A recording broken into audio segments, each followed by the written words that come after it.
আজকে দেখেন হয়তোবা রামিসার রায় কার্যকর হতে এর মধ্যে আরো কত রামিসাকে আমাদের দেখতে হবে। সেই দায়িত্বটাকে সোশ্যাল অ্যাওয়ারনেস এর মাধ্যমেই আমরা বলতে পারবো যে হ্যাঁ আমাদের সোশ্যাল অ্যাওয়ারনেস রাখি, তাহলে বিচারটা হবে। No, this is the responsibility of the state. কেন আরো 20 বছর বা 10 বছর রামিচার সর্বোচ্চ বিচারটা দেখার জন্য আমাদেরকে অপেক্ষা করতে হবে? এর মধ্যে আরো কত রামিসাকে আমরা পেয়ে যাবো। আজকে এই রামিসাকে আমাদের মিডিয়ার ভাই বোনেরা যারা আছেন, মিডিয়ার আলোকে রামিসা আজকে চলে এসেছে আমাদের সামনে। এমন প্রতিদিন অনেক রামিসা আছে যারা এখন পর্যন্ত মিনিমাম বিচার তো দূরের কথা, সমাজ থেকে রাষ্ট্র থেকে সহানুভূতিটা পর্যন্ত পান। এমন অনেক রামিসা আছে।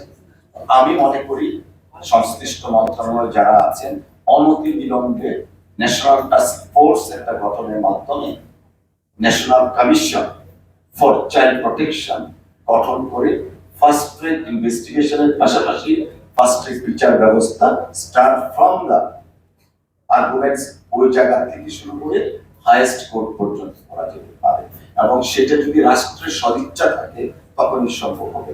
আমরা আইনি প্রক্রিয়া অনেক কিছু দেখাতে পারবো।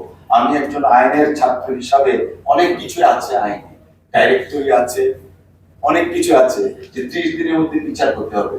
বিচার না হলে 30 দিন পরে কি হবে সেটা কিন্তু আইনে দেয়া নেই।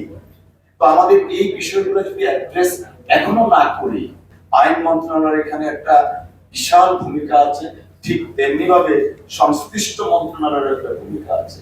আমরা আমাদের ভূমিকাটা পালন করে দেন সোসাইটিকে বলবো yes we have done our job, now it is up to you to cooperate us.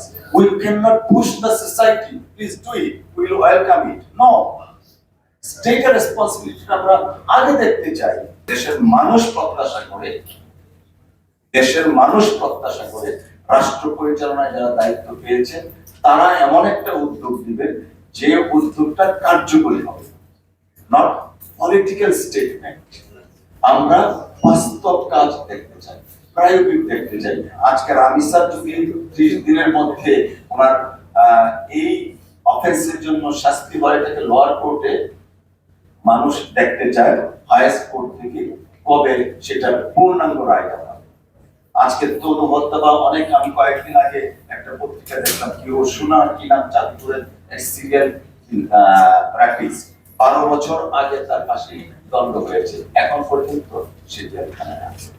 So আমরা আমাদের বিচার ব্যবস্থাটা যদি বলি বিচার ব্যবস্থার কারণে হতে পারছে না, হ্যাঁ আমরা বলতে পারি, কিন্তু মানুষকে সেটা দিয়ে কিন্তু সন্তুষ্ট করতে পারবো না। আমরা দেখতে চাই শুধুমাত্র কথা না, কার্যকর ভাবে সবকিছু সম্পন্ন হবে।